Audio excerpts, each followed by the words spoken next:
Hola, hola a todos. Bueno, mira, os voy a empezar a contar por qué estoy aquí, porque yo creo que la cosa tiene su miga, ¿no? A mí siempre me gusta que mi teléfono esté a disposición de cualquier persona, ¿no?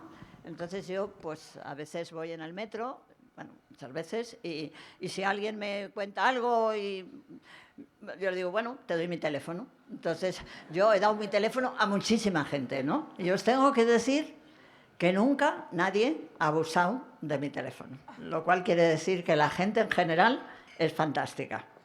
Cuando os dicen que si tal, que si somos un cual y tal, no os lo creáis, de verdad. Mi experiencia es una prueba de que el personal es genial. Hoy vengo y la verdad tenía enfrente de mí a una señora que yo la estaba mirando y yo decía, jo, qué de negro va, ¿eh? Y decía, ¿por qué va a ir a esta mujer tan de negro, no? Porque yo la miraba y decía, si en lugar de ir de negro la pusiera una chaqueta vaquera y tal, yo iba pensando en esas cosas. Y la verdad es que tenía unas manos preciosas, yo veía cómo veía las manos. Bueno, total, que al llegar a Alonso Martínez se ha bajado ella, se ha acercado y me ha dicho, Manuela, me encantas, te quiero. Y yo le he dicho, oye, tienes unas manos preciosas. Quiero deciros con eso que la verdad, estar abierto es estupendo. Total, que un día me llega un mensajito de alguien que creo que pone que es Javi, que me dice que tiene una organización, no sé qué, que a mí no me suena, que yo no sé qué es, que se reúne con mucha gente y que si quiero ir a hablar. Y yo digo, vale, claro, estupendo. Y dice, me ha dado tu teléfono Luis de Gracia. Y yo digo, ¿quién será Luis de Gracia? No tengo ni la más remota idea, ¿no? Pero a pesar de todo, pues sigo. Y entonces un día me llama y me dice, ¿qué te parece si nos vemos? Digo, pues no estaría mal, la verdad. Entonces quedamos en un Rodilla. A mí Rodilla me gusta mucho y me gusta mucho el que hay cerca de mi casa porque lo genera un grupo de personas discapacitadas, ¿no? Entonces, hombre, a veces tardas un poco en entender, que te entiendan que quieres uno de queso y no uno de sobrasada, pero no pasa nada. Piensas que lo bonito es que están allí y son muy majos, ¿no? Y me encuentro allí con Javier, le miro y digo, bueno, ¿de qué voy a hablar? Dice, pues no sé, habla de lo que quieras, ¿no? Entonces yo le miro y de pronto, le digo, ¿sabes a quién me estás recordando? Y pienso que me recuerda muchísimo a un cuadro que es impresionante, que está en el Museo del Prado, que seguramente habréis ido a verlo alguna vez con el colegio. No sé si ahora, pero con el colegio seguro que sí. Es de Gisbert y es el fusilamiento de José María Torrijos, ¿no? Entonces yo le veo y le digo, joder, un tío tan joven como vosotros, y de pronto pienso en aquellos jóvenes que en 1831 conquistaron Inglaterra, porque Torrijos se tuvo que ir exilado. Es el momento de la Constitución de Cádiz. La Constitución de Cádiz es la semilla de la democracia por la que yo he apostado y por la que sigo pensando que el sistema político de la democracia es el mejor, el que posibilita el desarrollo más completo de todos y cada una de las personas. Es lo que está pensado para ir hacia un camino constante de la igualdad, ¿no? Y de pronto pienso en aquellas gentes, ¿no?, que fueron exiladas de España cuando vino Fernando VII y se enteró de que habían creado una constitución los del 12 para que nada menos que él como rey tuviera que hacer caso a lo que decía el país. Dijo, esto nada, les doy vamos, un esquinazo que para qué. Y entonces pues sabéis que revocó la constitución y ya empieza ese siglo XIX, que es una maravilla, en la que hay mucha gente que está empeñada en luchar por la libertad, por la democracia, ¿no? Y fue muy bonito, porque Europa no admitía a los españoles, porque en ese momento los españoles, bueno, nos pasamos un montón. La Constitución de Cádiz es un hito para las libertades, que hoy tanto hablamos de ellas, ¿no? Y se creó en contra de todo eso la Santa Alianza, todos en contra, ¿no? Entonces los exilados españoles se fueron a Inglaterra. ¿Y allí qué hicieron estos jóvenes? Pues que entusiasmaron a todo Cambridge. Crearon un grupo de gente que nos adoraba y bueno, pues fue una preciosidad. Apoyaron, dieron dinero y desembarcaron pensando que iban a conseguir ese reto de que volviera a ponerse. Bueno, fue muy triste el fusilamiento, donde es en esa playa que ahora todos ya la conocemos como la maravilla de la Costa del Sol, ¿no? Bueno, pensando todo esto, yo quería deciros algunas ideas, ¿no? Creo que Bueno, tengo 81 años y me tocó una época preciosa, que fue la de ser estudiante y tener la posibilidad de ser consciente de que podía cambiar mi mundo. Vivíamos en una dictadura y de pronto te das cuenta que tú puedes conseguir que eso cambie. Aprendimos, por ejemplo, a hacer asambleas. Aprendimos en la universidad a escucharnos a unos a otros. Y yo creo que no pensaban la gente de entonces que, aparte de salir pues ingenieros, arquitectos, farmacéuticos o abogados, íbamos a salir demócratas. Pero salieron demócratas, salimos demócratas. Y yo os digo que ahora lo que a mí me pasa es que yo tengo muy claro que la democracia, que como os digo, entiendo que es el camino del progreso, si no la cuidamos, si no nos preocupamos de ella, la democracia se vuelve una birria, la democracia languidece. Yo siempre insisto mucho en que la democracia es una institución humana, es algo vital, y si no la cuidamos, pues deja de tener esa savia, esa fuerza que tiene que tener. Insisto, cuando yo me marcho del ayuntamiento, en mi discurso de despedida, digo, queridos amigos, tenemos que cuidar la democracia. Para mí, cuidar es un verbo con el que yo me siento cerca. Cuidar ha sido siempre una actitud muy femenina. Cuidar es preocuparse, es fundamentalmente estar interesado en que lo que cuidas acabe cumpliendo su destino, ¿no? ¿Qué es lo que cuidamos? Cuidamos a nuestros amores, cuidamos a nuestras plantas, cuidamos nuestras cosas. ¿Y qué quiere decir cuidar? Que las miramos. ¿Por qué? Porque las analizamos. Necesitamos ver si efectivamente están en condiciones de ir cumpliendo su propósito, su finalidad. No sé si sé que algunos ya tendréis algún bebé por casa, tendréis algún niño. Cuando uno cuida a un bebé, lo más importante es aprender de él, mirarle, qué hace, qué necesita. Pues la democracia hay que analizarla y ver qué le pasa. Y ahora, pues le pasa que tiene, si la comparamos con una planta, pues ahora tenemos que aceptar que tiene muchas hojas secas, muchas hojas amarillas, unas raíces débiles. ¿Por qué? Porque no nos hemos preocupado. A la democracia hay que actualizarla, hay que estar completamente modernizándola. Y tenemos una democracia con las estructuras del siglo XIX, que no está acoplada al mundo que vivimos, que no está acoplada al siglo XXI.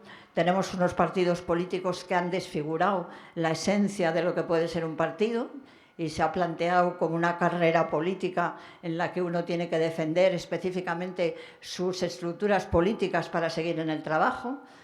Como tengo poco tiempo, no hago más que intentar esbozar algunos temas. Creo que no debe haber políticos profesionales. La política no es una profesión. La política es una responsabilidad que podemos compartir todos en cualquier momento, lo mismo que tenemos otras asociaciones sociales, que nosotros tenemos ahí un papel, ¿no? No puede ser que el diálogo político se haya acabado convirtiendo en algo sin sentido. ¿Cómo no se va a sentir uno decepcionado cuando ve que el discurso político es yo soy el bueno, mi partido lo hace todo bien, el todo lo hace todo mal, además tú eres un tonto, tú eres un tal, no sé, yo siento vergüenza, A veces cuando estaba en el ayuntamiento y pasaban estas cosas, yo les decía, pero ¿no os dais cuenta que si estáis insultándonos unos o insultándoos unos a otros, a quienes insultáis es a los madrileños? Porque unos madrileños han elegido a unos, otros madrileños han elegido a otros. Con lo cual, que si entre nosotros no colaboramos, no nos queremos, no trabajamos juntos, lo que estamos despreciando es los madrileños, ¿no? 3. No es posible que la oposición esté pensada como algo para que el Ejecutivo nunca funcione. No tiene ningún sentido. Esas oposiciones que son, no, como yo me quiero llegar al poder, voy a hacer que el otro lo haga todo lo mal posible. En fin, son pequeñas, digamos, pequeñas líneas amarillas que yo quiero con vosotros aquí señalar, fundamentalmente para saber que tenemos que hacer ese esfuerzo de encariñarnos con la democracia, mirarla, ver qué necesita. Y desde luego os necesita a vosotros, necesita gente joven. Yo no me puedo comprender cómo es posible, por ejemplo, que en la página del Congreso de los Diputados no haya ninguna posibilidad de que uno directamente pueda entrar en un debate de los que están haciendo los diputados, no en esa especie de crónica de la comedia que se acaba convirtiendo naturalmente el Congreso de los Diputados. El día de mañana no podremos destinar lo que ahora es el Parlamento a que siga habiendo esa, que no es nada más que un espectáculo absurdo. Habrá que dedicarlo a otra cosa, porque lo importante en democracia es trabajar de los temas que tenemos, cualquiera de los que sea. El otro día se me ocurrió en un programa comentarle y le dije a la ministra de la Vivienda por la radio: mira, querida ministra, deberías hacer por sorteo un grupo de aproximadamente 50, 60, 70 jóvenes. Llévalos al Parlamento, ponles encima de la mesa todas las leyes que ya se han hecho en materia de la vivienda y que ellos digan las que se cumplen, las que no. No sé, no podemos seguir. La democracia necesita ese cuidado que significa análisis y mejora, que significa incorporar la maravilla que son las nuevas tecnologías. Yo estoy muy cansada de que se hable de las redes en un sentido negativo. Las redes son una maravilla. ¿No sabéis los que hemos vivido antes de las redes? Y que cuando nos decían, yo siempre recuerdo, yo estaba ya en los juzgados, y un día a una de las compañeras de allí de lo penal, que su marido tenía mucha pasta, pues le regalaron el ordenador. Los demás no teníamos todavía ordenador. Y ese día Petra llegó a la Junta de Jueces, muy chulita, y nos dijo: ayer estuve toda la tarde navegando. Y nos quedábamos todos diciendo: ¿navegando? ¿Qué será eso, no? Bueno, pues eso que no sabíamos lo que era, yo sé que es una verdadera maravilla las redes. Pero vosotros, además, que sois tecnológicos, que sois jóvenes, tenéis que conseguir que de una vez la democracia sea lo que tiene que ser, la participación de verdad de toda la ciudadanía. Y ya me queda poco tiempo, ¿no? ¿Cuánto me queda? 10 minutos. Ah, bueno. Bueno, para deciros algo más, os quería decir, y vuelvo a dar el salto de la historia, que es interesante saber que conseguir el que realmente la democracia sea la participación de todos nos obliga a mirar el camino que han seguido estos procesos hasta estar donde estamos. Nos obliga a recordar que la democracia en el siglo XIX solamente se refería a aquellas personas que tenían un determinado nivel social que podían votar, que la democracia significó hasta el 1931, como sabéis, el que las mujeres no podíamos votar, que la democracia ha significado que ha habido una oposición enorme a la democracia por muchísimos sectores. Ayer repasaba un libro que a mí me gusta mucho, que me regaló un amigo cura, que se llama La historia de los papas. Y entonces me fui a buscar para contaros alguna cosa más de la historia, de esa dificultad que ha tenido esa democracia en la que yo ahora señalo las dificultades que tiene. Pero os quería señalar, supongo que habéis estado en Granada todos, y alguna vez a lo mejor allí habéis tomado un pastelito que se llama el Pío IX, ¿no? Que son unos pasteles muy ricos. Seguro que a nadie se le ha ocurrido pensar por qué el Pío IX se llama Pío IX. Pues se llama por lo siguiente. Pío IX fue un papa, me lo he repasado antes de venir, que fue enormemente contrario a la democracia. Tan contrario a la democracia fue que declaró que la democracia era una herejía, que era absolutamente incompatible con el catolicismo, ¿no?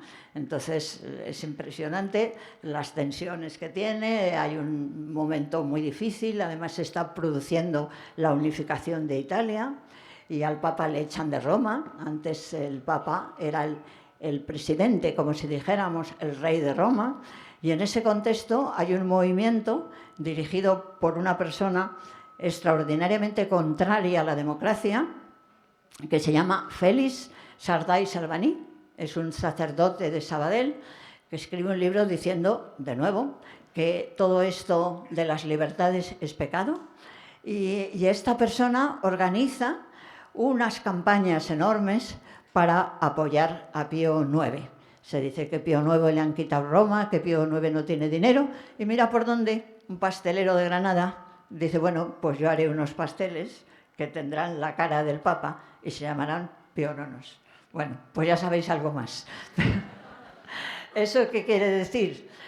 Que estamos en un momento apasionante, que me encantaría ilusionaros con lo fantástico que es producir modificaciones sociales. Toda mi vida he estado pintando, cambiando el mundo que me ha rodeado y he sido extraordinariamente feliz. Vale la pena, es apasionante. Me encantaría entusiasmaros para que dijerais, hombre, ya está bien, vamos a tener la democracia que necesitamos, diferente, profunda y hecha a medida del siglo XXI en el que estamos y por el que vosotros os vais a deslizar hasta el 22, porque vais a vivir un montón. Así que nada, muchas gracias.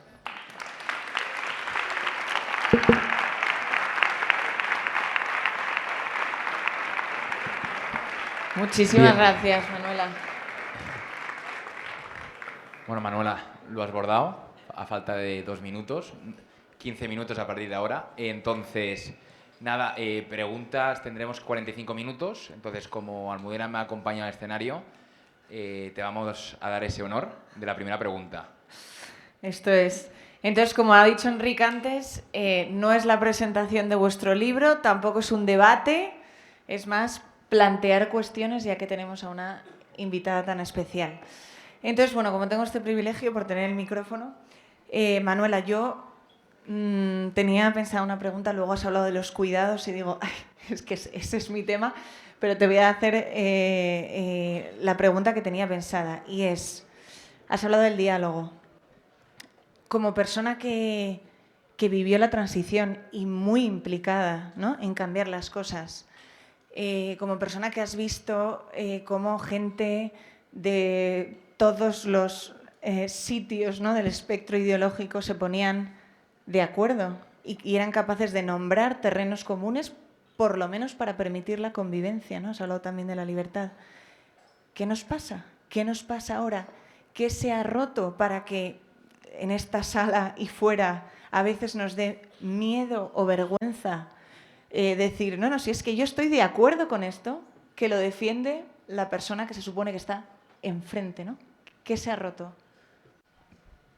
Bueno, yo creo que no se ha roto nada. ¿Qué queréis que os diga? Yo de verdad creo que tenemos una sociedad fantástica. De verdad, ¿eh? Si no, vosotros ¿cómo esperáis que una persona como yo no tenga ningún problema en la calle? Nunca me han faltado el respeto. Es impresionante, ¿no? Nunca. A mí ha habido gente que me ha dicho, oye, yo soy del PP, no me gustan nada tus ideas y tal, que podríamos hablar, ¿no? Porque luego siempre pensamos que las ideas son como una maleta, que las tenemos todavía ahí cerradas y a veces está fenomenal sacar la maleta y ver que en el fondo, pues lo de las ideas, nos empeñamos en tener ideas contrarias, sobre todo cuando estamos en la política, que no debería ser, pero que es la política profesional, ¿no? Entonces, no sé, yo creo que a nivel social no hay un enfrentamiento, no hay una incapacidad de entenderse. Lo que pasa es que sí que es verdad que desde las clases políticas, desde los podios de la política, se está utilizando el enfrentamiento constante para erigirse en el poder, mantenerse en el poder y, digamos, estar en una estructura que nada tiene que ver con lo que para mí es la democracia, ¿no? Pero creo que esos enfrentamientos para mí están en un escenario que afortunadamente nos interesa poco a todos. Es un escenario que nos deja bastante fríos. Lo que pasa es que no debe haber en ese escenario personalidades que, digamos, en cierta medida obstaculicen la gran riqueza que yo creo que hoy día tiene nuestra sociedad, nuestro mundo. Hola Manuela, detrás.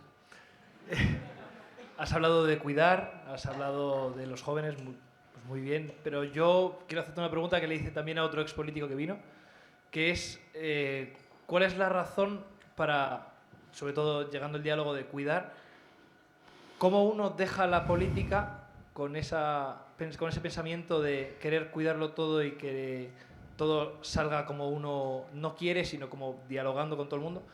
¿Por qué deja uno la política y cómo vive su vida personal para que todo siga como mi pensamiento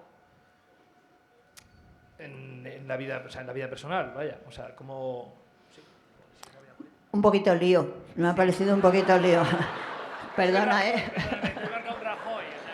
Un Rajoy, sí, un poquito lío. Vamos a ver. Yo, una cosa que yo os quiero decir es que yo no me siento una persona política.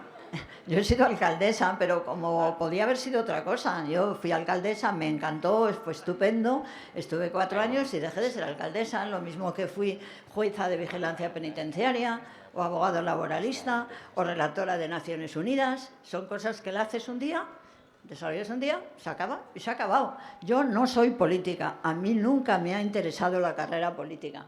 Cuando era muy joven, estaba de mis primeros destinos. Mi primer destino fue la isla de La Palma, que os la recomiendo porque es una preciosidad la isla de La Palma, ¿no? Además, me divirtió muchísimo estar allí, ¿no? Pero luego fue el Escorial, ¿no? Y yo estaba de jueza en el Escorial, que además Escorial es precioso, y me llamó Barrio Nuevo. Yo conocí a Barrio Nuevo porque cuando yo era abogada laboralista, Barrio Nuevo era inspector de trabajo. Y era un tío estupendo. Era un momento en el que en aquellos años que vivíamos, en los años 70, había una cantidad de accidentes de trabajo en la construcción como no os podéis imaginar. Yo recuerdo todavía aquellas viudas que venían al despacho, que venían todas de negro con el velo. Mi marido se ha caído del andamio. Bueno, no había medidas de seguridad. No había quitamiedos, bueno, y entonces pues hablábamos con los inspectores de trabajo y había algunos, entre ellos Barrio Nuevo, era un tío fantástico, siempre estaba dispuesto a ir, a mirar, a conseguir que poquito a poco fuera mejorando eso. Yo luego os cuento que estuve en Kinshasa, estuve haciendo un trabajo muy interesante, ya jubilada en Kinshasa, la capital de la República Popular del Congo, y yo vi las obras allí. Y aquellas obras que yo vi en Kinshasa me recordaban las obras que yo veía cuando era abogada laboralista en los años 70 y no había medidas de seguridad. Total, que yo conocí a Barrio Nuevo le hacen ministro del Interior, entonces me llama para que me vaya con él de secretaria de Estado. Y yo le digo, no me interesa, de verdad, Pepe, me gusta mucho que tú estés ahí, pero es que a mí me gusta ser jueza y no me apetece ser política. Conclusión, yo nunca he sido una política en el sentido de tener una carrera política. Siempre sí he tenido la clara idea de que como una persona más absolutamente consciente de mi mundo, tenía que hacer lo posible para que mi entorno fuera mejor, más justo, más igual y en última instancia más feliz. Pero eso no es ser una política, es simplemente ser una persona comprometida con su medio, comprometida con el mundo, quizá muy enamorada de la gente. Os aseguro que a mí la gente es que me encanta, me encanta.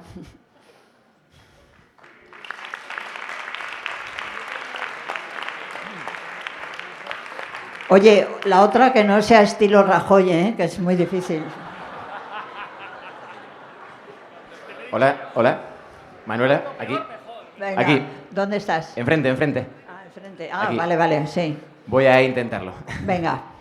A ver, has hablado de cuidar la democracia y aparentemente parece que no hay que cuidar algo que está un poco podrido, parece, y hay que hablar un poco más de combatir. ¿Entiendes un poco, no? Por dónde voy. Mi pregunta sería si tenemos que luchar por la democracia, una democracia que aparentemente no está funcionando muy bien, ¿cómo combatirías tú desde nuestra posición pues la no democracia que tenemos ahora mismo? Bueno, vamos a ver, yo creo que sí tenemos una democracia formal que tiene muchos problemas, pero tenemos un régimen democrático. Pero aquí hay sí que dos ideas que me encantaría que las trabajáramos bien desde mi punto de vista. ¿Por qué combatir o por qué cuidar? Combatir normalmente lo que quiere decir es que intentas anular a lo otro, acabar con ello, hacerlo desaparecer. Normalmente el combatir nos lleva a destruir, a destrozar. ¿Cambiamos el mundo a base de destrozar, de destruir, de impedir? ¿O es mejor cuidar? Para mí es mucho mejor cuidar. ¿Qué quiere decir cuidar? Cuidar tienes que ver qué es lo que necesita eso que va mal. Y entonces hacer todo lo posible para que tenga lo que necesita. Cuidar te obliga a analizar lo que tienes y darte cuenta de todos los elementos positivos que hay allí. Combatirlo, no, lo destroza. Yo por eso no me gusta nunca la expresión cuando oigo luchar por la democracia. No, no me gusta, porque luchar va sobre todo encaminado a destruir.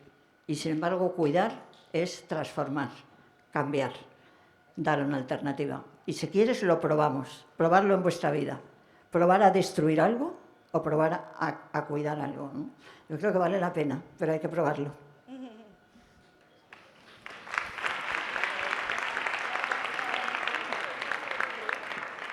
Hola, Carmena. Bueno, lo primero, mil gracias por hacernos pensar. Yo quiero remarcar que has dicho que el cuidado es una capacidad femenina y mi pregunta es, oye, tanto que hablamos de la democracia en el siglo XXI, ¿no crees que es hora de que las capacidades no tengan género? Pues mira, yo no creo que sea una actividad femenina. Si lo he dicho así, mal dicho. Es una actividad, un verbo nacido de la cultura femenina, pero no de las mujeres, es de cualquier ser humano, ¿no? A mí, quizás de las cosas que más me fascinan ahora, y creo que tenéis mucha suerte los jóvenes, es de tener la posibilidad de disfrutar con la paternidad. Durante mucho tiempo, las que hemos disfrutado con el cuidado, con la sonrisa, con llevar de la mano a un bebé, con sentir el peso de un bebé en nuestros brazos, hemos sido las mujeres, y ahora lo podéis hacer los hombres. Yo recuerdo un libro que había en mi casa, que no sé por qué lo había comprado mi madre, porque mi madre no era muy beata, pero no sé, le debía haber llamado la atención aquel libro y lo había comprado. Se llamaba Las chicas de 11 a 15 años o no sé qué. Bueno, era un libro horrible y entonces ese libro decía que era muy feo que un hombre tuviera a un niño en brazos. Y se decía, es que no es varonil que un hombre tenga un niño en brazos, ¿no?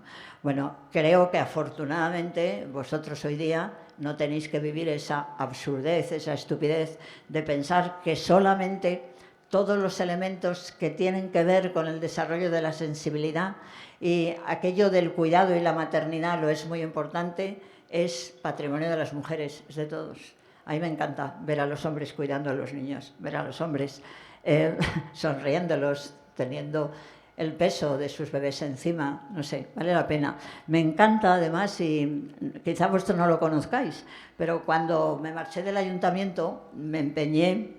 Durante un tiempo tuvimos puesto en el ayuntamiento un letrero que decía Welcome Refugees. Lo pusimos en un momento en el que en Europa había muchísimas dificultades para que todos los refugiados de Siria pudieran tener una casa, un poquito de comida, un colegio médico, era esa situación dramática de aquellos refugiados de Siria. Y pusimos ese letrero. Ese letrero lo tuvimos un tiempo, ya se estaba poniendo muy feo, hubo que quitarlo, pero yo quise que cuando se quitara ese letrero, Madrid tuviera un monumento, que no sé si lo conocéis, que es un monumento a los refugiados. En ese monumento, a mí me encanta, es que hay unos hombres con los niños en brazos, unos hombres que son los refugiados, ¿no? Un canto a la paternidad, que creo que es un sentimiento que sentiría muchísimo que os lo perdierais.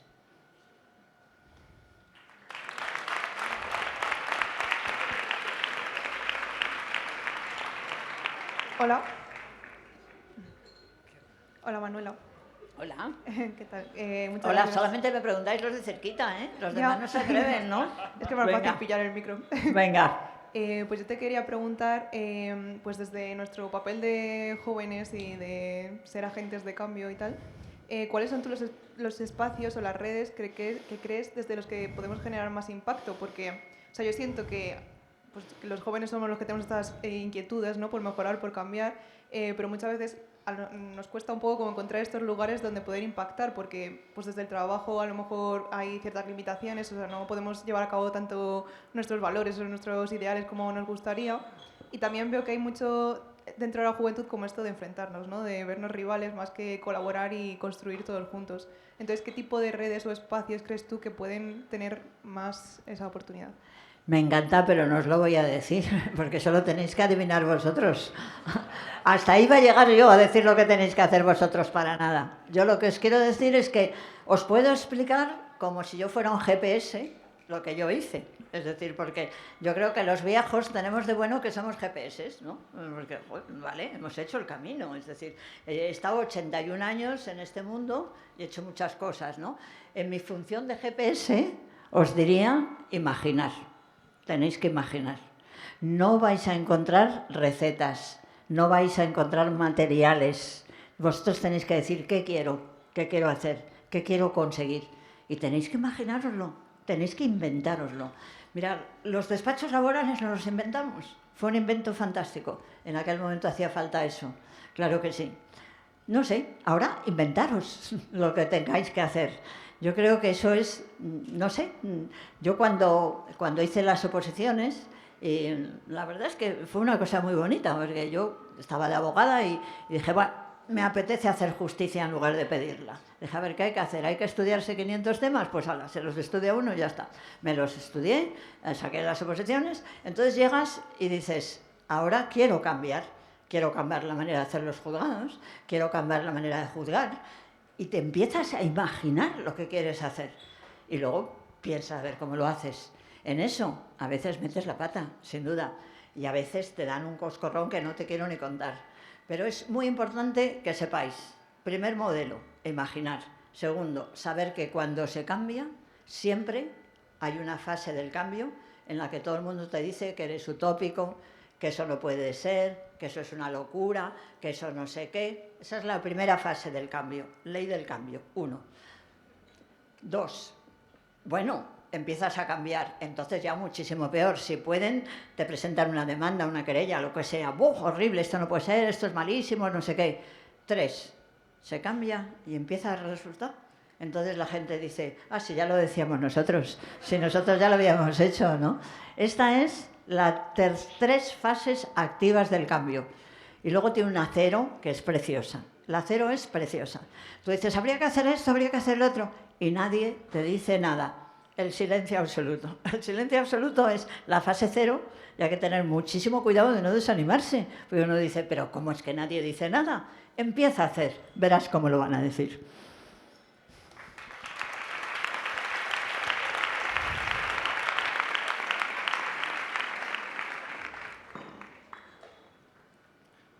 Manuela, a tu izquierda.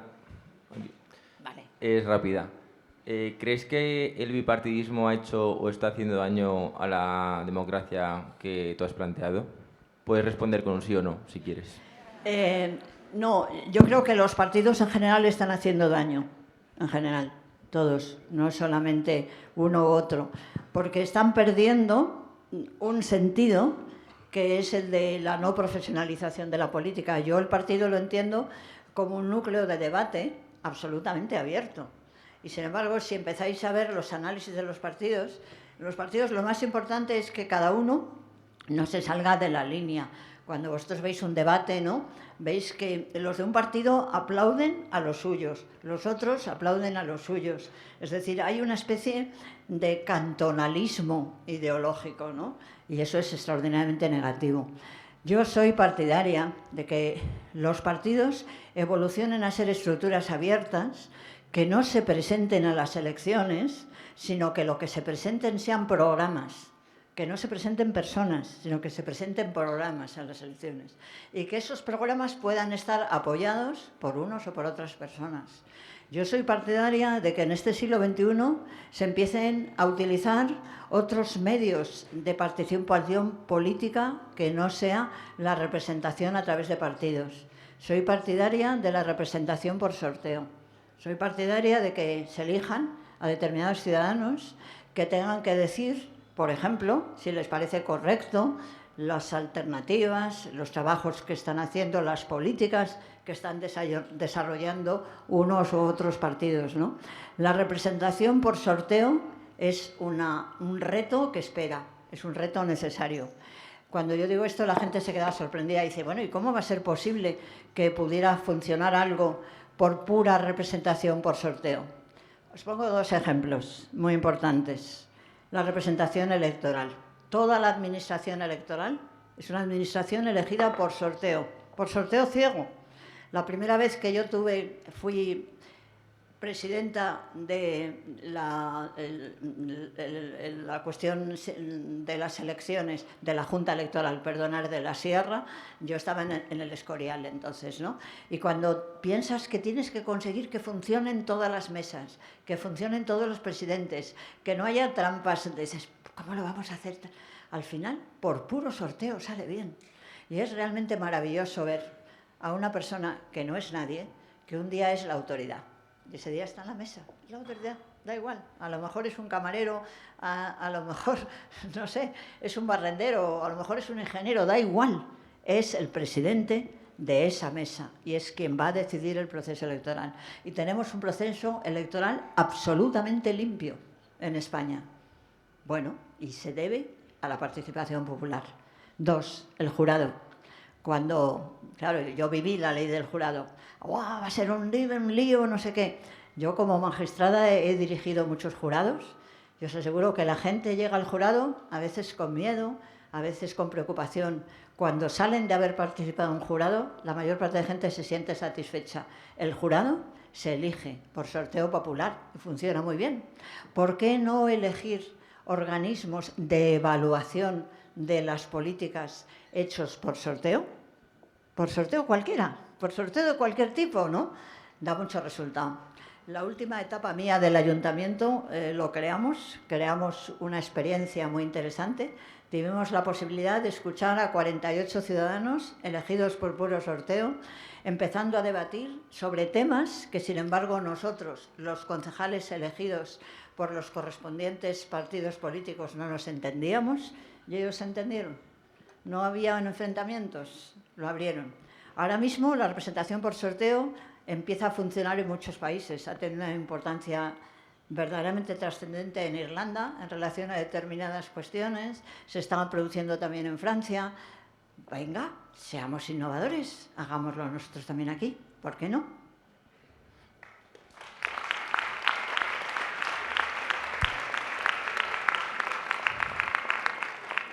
Hola, aquí Manuela, gracias.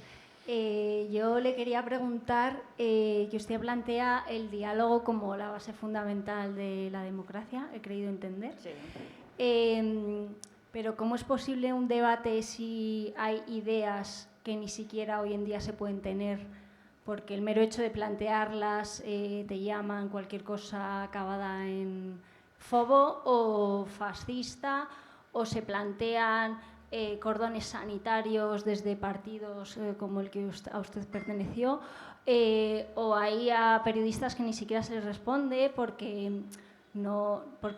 hay, creo, millones de españoles a los que no se nos permite ni existir, ¿no? Ni siquiera plantear ideas diferentes, y no estamos ni en los debates de televisión, ni en los programas de radio, ni en ninguna parte. Entonces, claro, y luego viene que hay crispación, ¿no? Porque ni siquiera se permite el debate, el diálogo, el tener posturas o planteamientos que puedan llegar incluso a escandalizar a alguien, ¿no? Pero que no se puede ni siquiera tener con una política de la cancelación tan dura como la que vivimos hoy.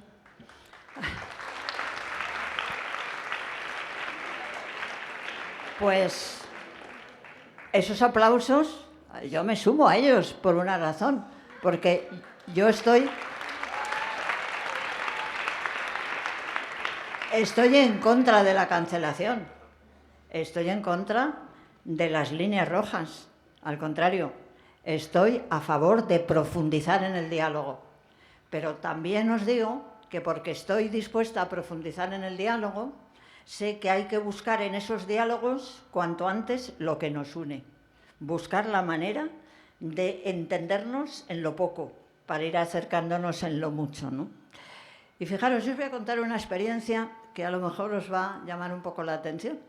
La verdad es que el arzobispo de Madrid, no el actual, el anterior, Carlos, organizó una sesión muy bonita de un debate. Se les dijo, bueno, los políticos unos y otros, unos que sois agnósticos como yo, otros que sois creyentes, en fin, hizo una cosita así de gente y dijo, bueno, me gustaría, yo ya me había marchado del ayuntamiento y le dije, pero Carlos, ¿por qué me llamas? Yo ya no sé. No, ven. Bueno, fue interesante, ¿no? Y a mí me sorprendió mucho porque él explicó que el Papa Francisco estaba muy empeñado en buscar puentes, en buscar maneras de acercarse, ¿no? Y me sorprendió muchísimo porque uno de los políticos que estaba allí, que pertenecía al partido Vox, dijo, bueno, nosotros estamos en contra de buscar puentes, no queremos puentes, nosotros estamos tan convencidos de que somos nuestra línea, nuestra ideología es la que realmente puede ser positiva, que no queremos buscar puentes.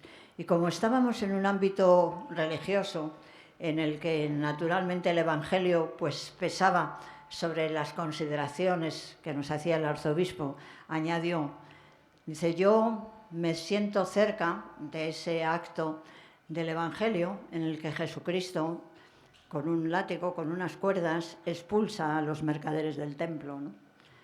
Él dijo, yo creo que hay que tener violencia contra las ideas equivocadas, ¿no? Claro, eso sitúa el diálogo en una situación imposible.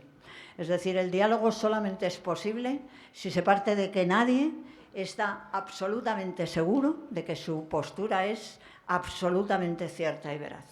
Tienes que tener la capacidad de pensar que por lo menos el otro puede tener tanta razón que tú. Y tienes que tener también la situación de verdad, de tener interés en saber qué es lo que dice el otro, en respetarle, en quererle, en escucharle. Y de nuevo os voy a decir algo que os he citado muy rápido, por si alguno tiene interés y mañana, cuando estéis en casa o en el trabajo, lo buscáis. Buscar este libro que dice que el liberalismo es pecado. Es verdad, es un libro de 1887, pero se está poniendo de moda ahora. Yo lo he visto que está en las páginas de Falange. Está, por ejemplo, lo acabo de ver, que ha sido un debate que se ha llevado a cabo en una organización católica conservadora de Sabadell, en la que han hecho además un homenaje para este señor que era un sacerdote nacido en Sabadell, ¿no? Bueno, pues si leéis ese libro, en ese libro pues habla de la necesidad de repeler a los que piensan lo contrario a lo nuestro con violencia. Y dice, si tu vecino es un liberal, no le hables, no le mires a la cara, no tengas relación con él. A partir de ahí, el diálogo no es posible. Entonces, yo estoy en contra de las líneas rojas, desde los dos lados. Y línea roja es decir, yo no te escucho, y línea roja es decir, yo no quiero hacer puentes, yo no tengo que aprender de ti. Líneas rojas son ambas, y todas negativas. Y mi aplauso es por el final de las líneas rojas y de la voluntad de no escuchar, de no hacer puentes. Solamente se puede hablar los ingenieros de los puentes.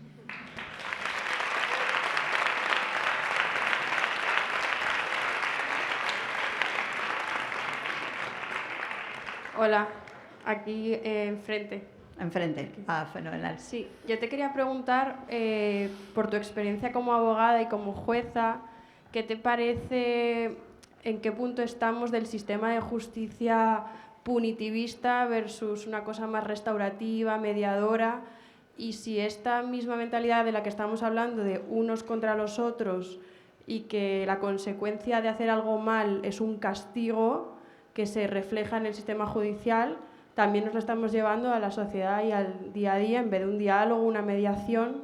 Y si crees que en el sistema de España, poco a poco podemos evolucionar hacia un sistema judicial más mediador o restaurativo. Estoy totalmente de acuerdo en que el futuro de la justicia es la justicia restaurativa, porque lo estamos viendo que es así, ¿no? Pero fijaros de nuevo, quería hacer un salto a la historia para que de pronto os apetezca sentir como próximo aquellos hombres valientes del siglo XIX. En concreto, os voy a decir una cosa que a lo mejor os llama la atención. Todos sabemos, pues, el barrio de Argüelles, seguro que vosotros lo habéis trabajado muchísimo, Argüelles. ¿Quién era Argüelles? Bueno, pues Argüelles realmente es el héroe de la Constitución de la Constitución de Cádiz, ¿no? Entonces, en esa Constitución, que os digo que tiene cosas divinas, yo creo que fuimos tan lejos porque siempre somos así, los españoles, y nos pusimos los primeros de la fila, ¿no? Luego, bueno, nos pasó lo que nos pasó. Pero bueno, ahí, por ejemplo, se establece la necesidad de que haya la mediación en todo tipo de los procedimientos, ¿no? O sea, a mí me sorprende cuando ahora lees en las nuevas disposiciones, en concreto en una ley última que ha salido, que es la ley de la eficacia en el servicio público de la justicia, que se habla de la mediación como si se les acabara de ocurrir a los legisladores, que eso lo dijeron en 1812 en la Constitución. Entonces, muchos de los valores que empiezan a proliferar hace 200 años están eclosionando ahora, ¿no? Y uno de ellos es la justicia restaurativa, sin duda. Y para mí la justicia restaurativa tiene que ser para todos. Ahí hay un debate enorme en el feminismo sobre qué pasa con la justicia restaurativa cuando lo que estamos juzgando son delitos que han cometido los hombres. Y yo digo, sin miedo, hay que ir a la justicia restaurativa. Hay que ser valientes y hay que decir esto hay que mejorarlo, esto hay que cambiarlo. Y algunos me dicen, pero esto no es posible. Vamos a ver. La justicia restaurativa es un proceso muy individualizado, muy personal, en el que hay que tener unas manos muy suaves, muy finas. Tan bonitas quizá como te llama mi vecina, la del metro, ¿no? Hay que tener unas manos de verdad muy delicadas, ¿no? Pero ¿qué es lo que no tiene que ser delicado cuando hablamos de los seres humanos? Cada uno de nosotros somos distintos y es necesario que nos acostumbremos a tratarnos no con indiferencia, que yo creo que es lo que más duele a un ciudadano, es sentir la indiferencia de la administración, sino con interés y con cuidado. Fijaros, en el último libro que he escrito yo hablo mucho de la necesidad de reformar la administración. Me parece tremendo que uno diga, ¿te vas a meter con la administración? Sin pasar ni por un minuto con una reflexión. La administración es nuestra, nosotros somos la administración. Por eso hay que entender bien que porque la administración somos nosotros, la administración tiene que ser para nosotros. Y la justicia restaurativa es un instrumento delicado, interesante, pero con muchísimo futuro.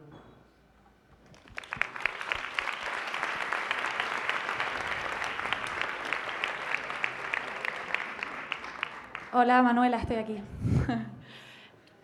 Yo te quería preguntar... Aquí. Ah, sí, genial. ¿Qué tal?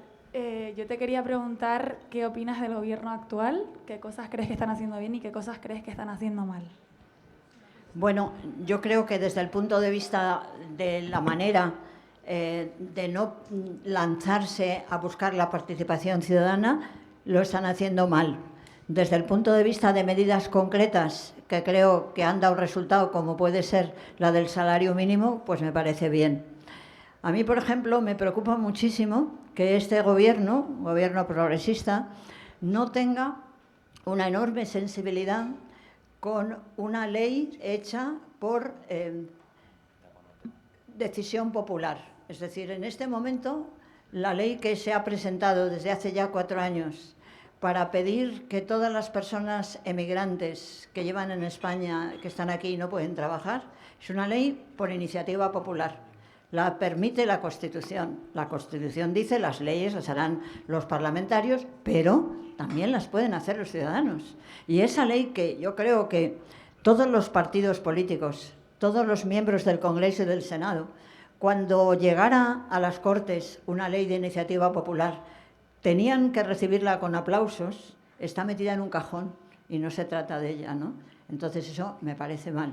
Me parece mal que no tengan una política de transformación de la manera de hacer la política, que no la cuiden y que no hagan algo que para mí es clave, que es hacer todo lo posible para permitir que haya una participación ciudadana que haga que cada vez la democracia sea más democracia.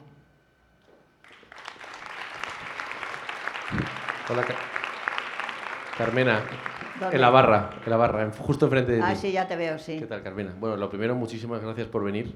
La verdad que es un gusto tener... No sé quién eres. ¿Eres Javier? Soy Pedro. Ah, vale, no, es que creía... Todavía no nos conocemos. No, pero es que vamos. creía que eras Javier el que No. el primero que me dio a conocer esto, que me cayó Bueno, también. Me llamo Pedro Javier, si quieres podemos tirar por ahí. Venga, O sea, vale. Venga, Pedro Javier, adelante. Manuela, yo te quería preguntar por un tema, y es que muchas veces da la sensación de que el patriotismo, es decir, el sentir a la nación como propia, es más de derechas que de izquierdas. Cuando tú hablas de la transición y se habla de toda esa época, realmente lo que muchos tenían en común, o lo que todos tenían en común, es, bueno, desde Julio Anguita hasta Adolfo Suárez, es el amor por la nación española, ¿no? Y hoy en día parece que es más de derechas que de izquierdas. O sea, bueno, sí, de derechas que de izquierdas. Entonces, te quería preguntar tu opinión sobre este tema. Muchísimas gracias. Pues mira, yo la verdad es que tengo que confesarte que el término patria a mí me deja un poco fría. Fíjate, yo me acuerdo que cuando era pequeña, pues yo veía que en los cuarteles, yo era muy pequeñita, vamos, los cuarteles se decía, todo por la patria. Yo decía, ¿todo? ¿Todo? ¿Por la patria?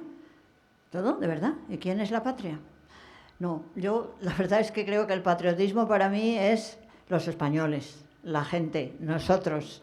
Los conceptos abstractos de la patria entendida exclusivamente como algo que parece que es un signo de una identificación, de unas fronteras y de una bandera, no me dice nada. Yo sí diría todo por los demás, por la gente, por las personas, por los individuos, por los españoles, claro que sí. Lo demás me deja más fría.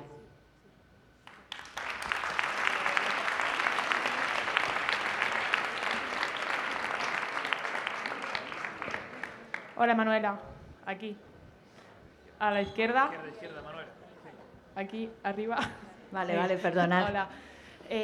Yo le quería preguntar, un poco en relación a lo que le ha preguntado otra niña, que si cree que el sistema judicial español actualmente está politizado. ¿Y por qué? Bueno, yo creo que estamos viviendo un momento en el que, como hay una gran confrontación política, a nivel, ya os digo, no de la ciudadanía, no de la sociedad, pero sí del Congreso, del Gobierno, de las tertulias, en fin, de lo que significa esa carcasa política, pues está trascendiendo a que exista una especie de gafas en la que cada uno ve la realidad social con sus propias gafas, ¿no? Lee los periódicos que considera que le dicen la verdad, escucha las emisoras que confirman lo que leen los periódicos. Entonces yo creo que nos estamos encontrando con una judicialidad, es decir, con unos magistrados y magistradas demasiado influidos en lo que ven por las gafas, lo que hace que sí exista, yo diría, una transmisión de la confrontación en personas que también se ven teñidas por esa confrontación, ¿no?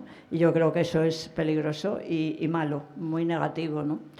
A su vez me preocupa mucho que todo eso desvirtúe algo que es imprescindible, que es el control judicial. Yo creo que el control judicial es imprescindible para la política y desde mi punto de vista yo veo ahora con esperanza el que haya jueces, magistrados en Estados Unidos que se estén oponiendo a actitudes que son absolutamente contrarias a los derechos humanos, como los desplazamientos de personas presas a prisiones de El Salvador sin ninguna autorización judicial. Esto desde el punto de vista del Estado de Derecho, desde el punto de vista de los hitos que exigen los derechos humanos, es absolutamente irregular. Y me parece muy esperanzador que haya jueces y magistrados que controlen la administración. Con eso, ¿qué os quiero decir? Que me preocupa que haya una politización de un instrumento tan importante como es el control de la administración. Y para eso creo que es necesario que reflexionemos sobre cómo conseguir que lo judicial no se contagie nunca de la confrontación y cómo establezcamos alternativas judiciales que estén mucho más vinculadas a la social y no tanto a las estructuras de poder propias de los estamentos judiciales, ¿no? No sé, ¿se ha quedado claro?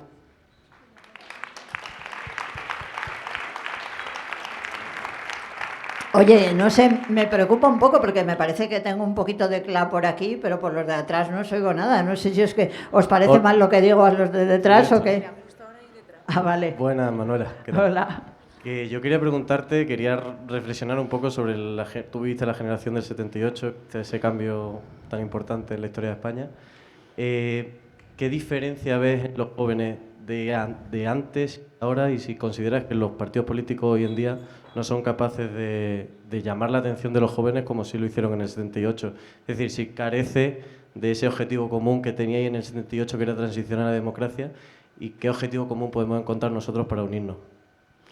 Bueno, yo creo que sí. La verdad es que era muy diferente. Antes del 78, los que estábamos en partidos políticos, yo estuve en el Partido Comunista, entré en la universidad y me marché cuando entré en la judicatura.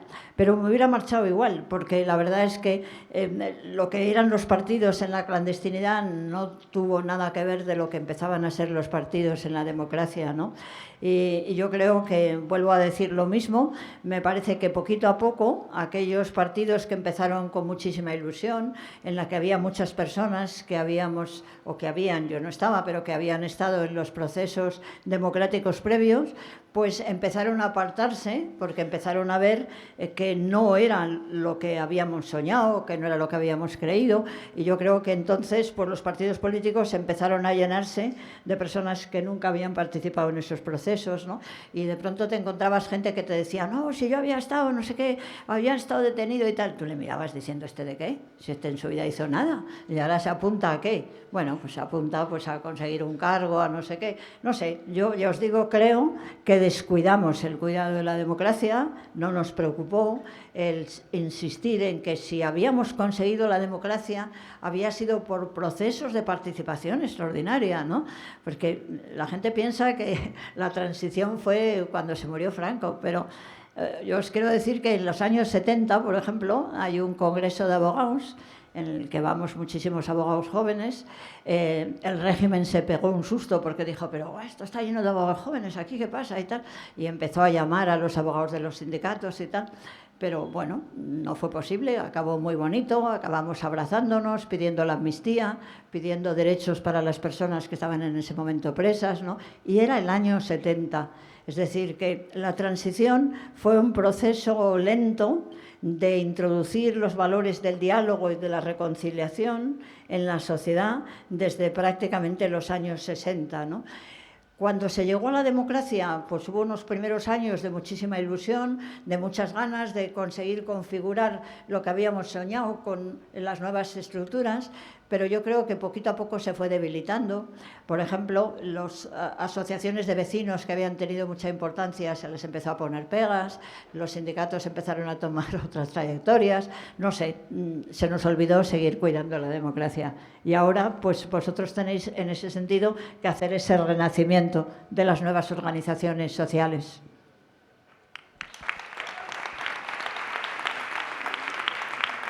Aquí también detrás. Un poco. Aquí. Ah, sí, aquí, genial. Aquí prácticamente. Yo quería saber si hay alguna decisión de tu carrera política que hayas lamentado, especialmente, así crucial, de la que te arrepientas. Bueno, la carrera política, no sé cómo decirte, si te refieres a los años del ayuntamiento. Pues hombre, sí, yo creo que hay cosas de esas que las hicimos mal, ¿no? Yo creo que sí, algunas cosas, pues no sé, tendría que pensar alguna cosa en concreto, ¿no? Pero, no sé, fundamentalmente piensas que yo creo que hice mal el periodo para no poder continuar. Pues yo creo que, no sé, quizá no hice bien, yo quise hacer en lugar de un partido una plataforma electoral y a lo mejor pues no lo supe explicar, no, y bueno, y no estuvo bien, ¿no? Me imagino que eso pudo ser mi mayor error, creer que yo nunca he estado, salvo cuando en la dictadura, en partidos políticos, ¿no? Pero cuando se constituyó ahora Madrid, que yo no estaba en Podemos, ya lo he dicho varias veces, yo nunca he estado en un partido político como tal, ahora Podemos fue una mezcla, sí. Cuando se planteó el continuar, pues a mí me hubiera gustado continuar creando una alternativa electoral, no un partido. Y bueno, pues no lo supe hacer bien y yo creo que ahí me equivoqué. No supe crear una alternativa electoral que no se pareciera demasiado a un partido. Supongo que eso fue una equivocación.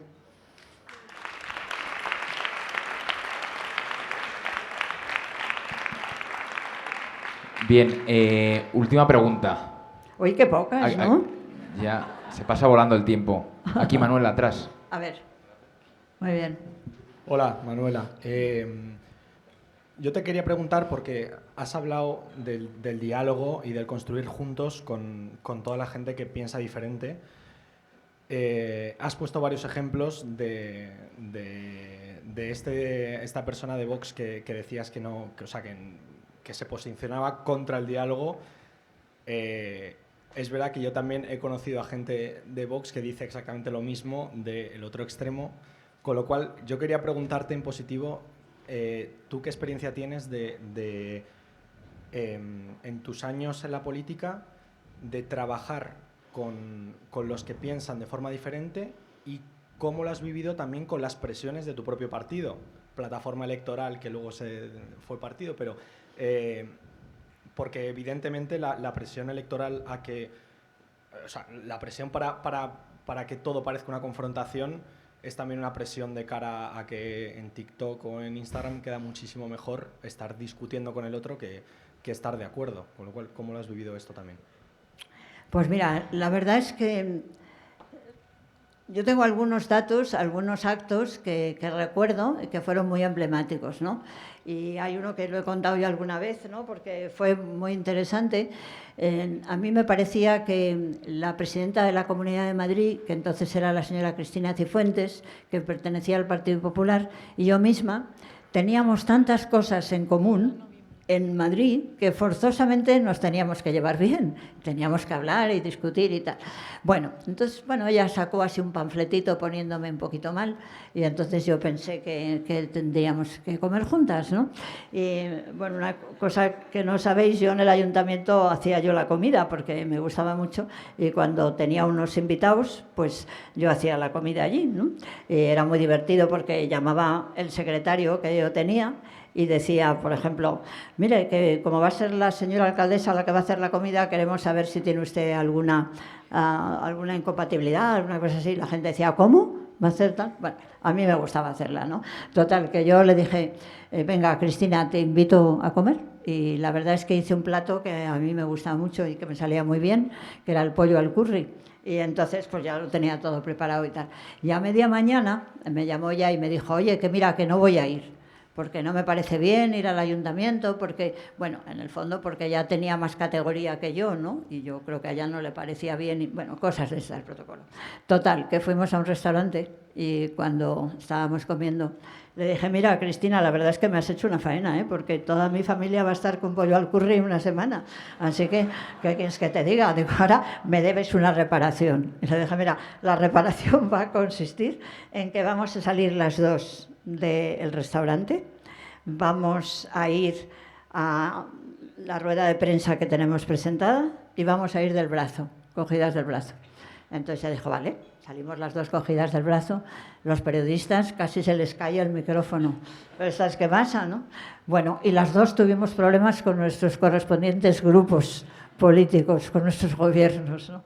Me acuerdo de una amiga que estaba trabajando con Ada Colau en Barcelona, que me la encontré en un congreso y me dijo, bueno, no sabes qué desilusión se llevó mi marido cuando te vio del brazo de una del Partido Popular. Yo digo, madre mía, todo lo que hay que hacer en la política para que nos convenzamos de verdad de que no podemos caer en estas absurdeces, ¿no? Yo creo que eso fue muy importante. Cristina y yo hicimos muchas cosas juntas, a veces no estábamos de acuerdo, a veces sí.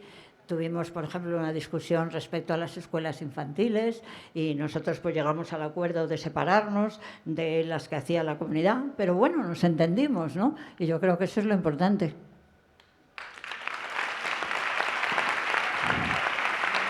Por favor, otro fuerte aplauso para Manuela Carmena. De zapatelas. Sí, te lo introduzco un momento. Muchísimas gracias, Manuela, de verdad.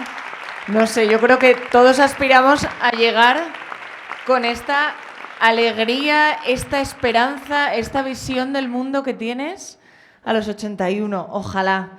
Entonces, antes de irnos, quiero que lo cuente directamente ella, pero ahí fuera hay una serie de productos de su empresa social, proyecto social, Zapatelas, que merece la pena que lo escuchemos directamente de ella, que es la mejor vendedora.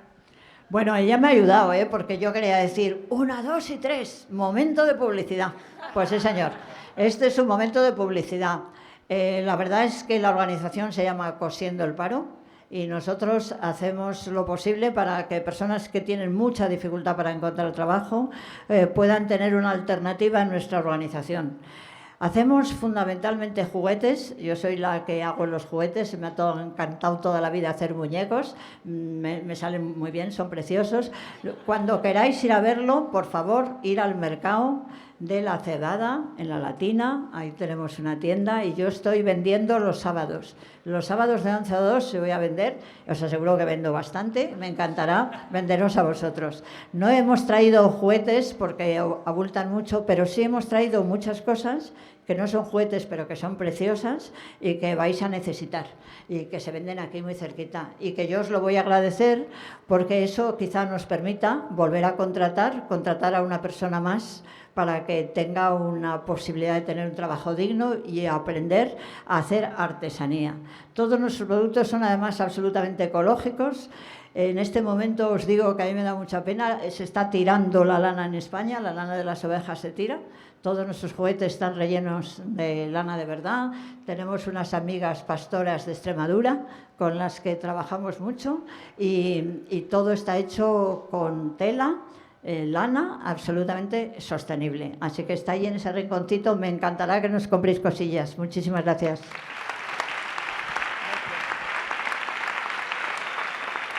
Bueno, Manuela, aquí. Bueno, me voy a bajar. Nada, mil gracias. Espero que hayas pasado un buen rato. Muchas manos levantadas he visto, así que mucha gente me debe de odiar. Así que te invitamos a cenar. Tenemos hueco hasta las 11 y luego, quien quiera se puede quedar aquí. Como sabéis, en la sala al lado pues había un musicote. No sé si lo habéis sentido, pero nos podemos quedar aquí también. Bueno, fijaros para que hagáis una idea, lo que puede ser estar en los 81 activa, que me tengo que ir pronto, porque a las 7 de la mañana tengo que coger un tren para Alicante, para una ponencia que tengo allí sobre el edadismo, que no es cosa de poco.